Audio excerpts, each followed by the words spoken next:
একজন শিক্ষার্থী কোন সময় কিভাবে পড়ালেখা করলে পড়ালেখায় বারাকা লাভ হবে? খুবই সুন্দর প্রশ্ন। আমাদের স্কুল কলেজে পড়ুয়া শিক্ষার্থী বন্ধুরা তারা সাধারণত গভীর রাত পর্যন্ত জেগে পড়তে অভ্যস্ত। 12টা 1টা 2টা পর্যন্ত পড়বে, এরপরে ঘুম দিবে, সকাল 8টা 9টা পর্যন্ত ঘুমাবে। এই লাইফস্টাইলে আমাদের বেশিরভাগ স্কুল কলেজের ছেলেমেয়েরা অভ্যস্ত। আলহামদুলিল্লাহ, তারা অনেকে নিজের চেষ্টা এবং পরিশ্রমের মাধ্যমে তারা এগিয়ে যাওয়ার চেষ্টা করছে, এটিকে অবশ্যই অ্যাপ্রিসিয়েট করতে হবে। তবে আমরা বলে রাখতে চাই যে সুন্নাহসম্মত লাইফস্টাইল একজন স্টুডেন্ট এবং যে কোনো পেশার মানুষের জন্য যে সে রাতে তাড়াতাড়ি শুয়ে পড়বে। রাতে খুব গভীর রাত পর্যন্ত জেগে থেকে কোনো কিছু করার মধ্যে কল্যাণ নাই। আমাদের অনেকে দেখবেন রাত 12টা 1টা 2টা পর্যন্ত কাজ করে, সকাল 9টা পর্যন্ত ঘুমায়। ভাই, আপনি এশার পরে যদি ঘুমায় যান, যে 3 ঘন্টা 4 ঘন্টার সময় আপনি এশার পরে ব্যয় করলেন, এই সময়টা আপনি সকালবেলা দেন। কেন সকালবেলা দিবেন?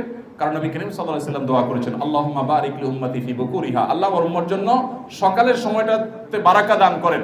কোরআনে আল্লাহ রাব্বুল আলামিন শপথ করেছেন, ওয়াস-সুবহি ইযা তানাফফাস, সকালের সময়টা শপথ করেছেন। ওয়াল ফাজরি ওয়া লায়ালিন আশ, ফজরের সময়ের শপথ করেছেন। আল্লাহ তাআলা কোন সৃষ্টির নামে শপথ করে ইঙ্গিত দিতে চান যে এই সৃষ্টি অন্য সাধারণ সৃষ্টির চেয়ে অনেক গুরুত্বপূর্ণ। পুরো দিনের কোন সময়ের নামে এত শপথ হয় নাই, সকালের সময়ের নামে আল্লাহ তাআলা যত শপথ করেছেন, কারণ এই সময়টা অনেক গুরুত্বপূর্ণ। এই সময় যে যে কাজ করবে আল্লাহ তাআলা সেখানে বারাকা দিবেন।